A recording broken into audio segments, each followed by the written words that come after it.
Hi there, I'm Tony Lee, and this is Hot Flasher, your daily menopause podcast that serves up fresh news, research, and wellness tips. I've built a daily news pipeline to find the latest on women's health and menopause research. Allow me to introduce my co-host Nikki, who handles the headlines. Take it away, Nikki. Thanks, Tony. We've got some myth busting to do today. I know it's Wednesday, not Monday, but some myths just can't wait for the calendar. And honestly, when I see new research that completely flips what we've been told about our bodies, I'm not waiting until next week to talk about it. So let's start with something that might actually make you feel better about your workout routine. There's this persistent idea floating around that once you hit menopause, you can basically kiss your muscle building dreams goodbye. The story goes that without estrogen, you're fighting a losing battle against time and biology. Well, new research suggests that might be complete nonsense. A recent analysis looked at whether menopause actually impacts your ability to build muscle, and the findings are pretty encouraging. Turns out, postmenopausal women can still build muscle effectively with resistance training. The researchers found that while there are some differences in how our bodies respond compared to younger women, the ability to gain strength and muscle mass doesn't just disappear after menopause. This makes sense when you think about it. Yes, estrogen plays a role in muscle maintenance, but it's not the only player in the game. Your muscles still respond to the basic principle of progressive overload. Challenge them consistently and they'll adapt. The timeline might be different, the recovery might take a bit longer, but the fundamental process still works. What really matters is consistency and proper programming. Some women actually find they get stronger in their 50s and 60s than they were in their 30s, simply because they finally have the time and motivation to train regularly. Now, this doesn't mean menopause has zero impact on physical function overall. A new systematic review and meta-analysis published on PubMed looked at exactly this question. How does menopausal status actually affect physical function? The researchers analysed multiple studies to get a clearer picture of what's really happening. And yes, they did find associations between menopause and certain aspects of physical function. But the picture is more nuanced than the doom and gloom narrative we often hear. Some areas where they saw differences included cardiovascular fitness, bone density, and certain aspects of balance and coordination. But strength and muscle building capacity, not as dramatically affected as many people assume. What's interesting is how much individual variation there is. Some women see significant changes in physical function around menopause, while others notice very little difference. Genetics, lifestyle, previous fitness level, and overall health all play huge roles in determining your personal experience. The takeaway isn't that menopause doesn't affect your body, it does. But it's not this universal physical decline that some people make it out to be.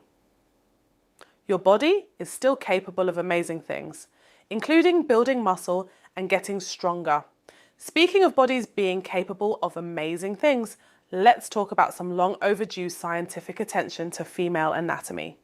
The Guardian reported on something that honestly made me both excited and frustrated at the same time. Scientists have finally created a detailed 3D map of the nerve pathways in the clitoris. Why am I frustrated? Because they mapped the nerve pathways in the penis almost 30 years ago. 30 years. Let that sink in for a moment. The clitoris has about 8,000 nerve endings, more than the penis, by the way, but until now, we didn't have a complete understanding of how those nerves are organized and connected. Researchers couldn't see all the nerve branches through traditional dissection or standard imaging methods, which is why it took specialized techniques to finally map everything out. This isn't just academic curiosity. Understanding the nerve pathways has real implications for medical procedures, sexual health, and treating conditions that affect this area.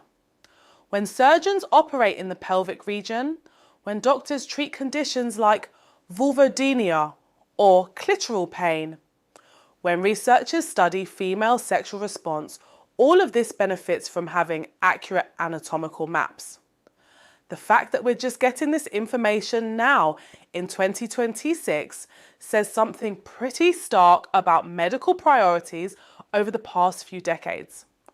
Women's sexual anatomy has been treated as optional knowledge for far too long. But I'm choosing to focus on the positive side. We have this information now.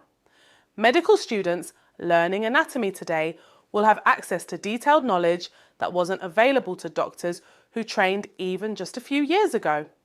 This connects to something bigger about how we understand our bodies during menopause and beyond.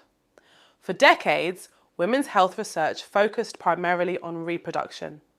Once we were past childbearing age, medical science seemed to lose interest in understanding how our bodies actually work. That's changing, slowly but surely. Research on muscle building after menopause, detailed anatomical mapping, studies on how hormonal changes affect different aspects of physical function, all of this represents a shift towards seeing women as complete human beings throughout our entire lives, not just during our reproductive years. The muscle building research is particularly relevant because strength training becomes even more important as we age. We're talking about maintaining independence, preventing falls, supporting bone density, and just feeling capable in our own bodies. If you've been told you're too old or too far past menopause to bother with strength training, that advice is outdated. Same with the idea that physical decline after menopause is inevitable or uniform. The research shows there's huge individual variation, and many factors that influence outcomes are within your control. What strikes me about all three of these developments is how they challenge the narrative of decline and limitation that gets attached to female bodies, especially after menopause. Your muscles can still adapt and grow. Your physical function doesn't have to dramatically deteriorate. And scientists are finally taking the time to actually understand how your anatomy works. It makes you wonder what other assumptions about our bodies might be ready for a reality check, doesn't it? Thanks for listening to Hot Flasher. We're back tomorrow with more, so don't forget to subscribe. See you tomorrow.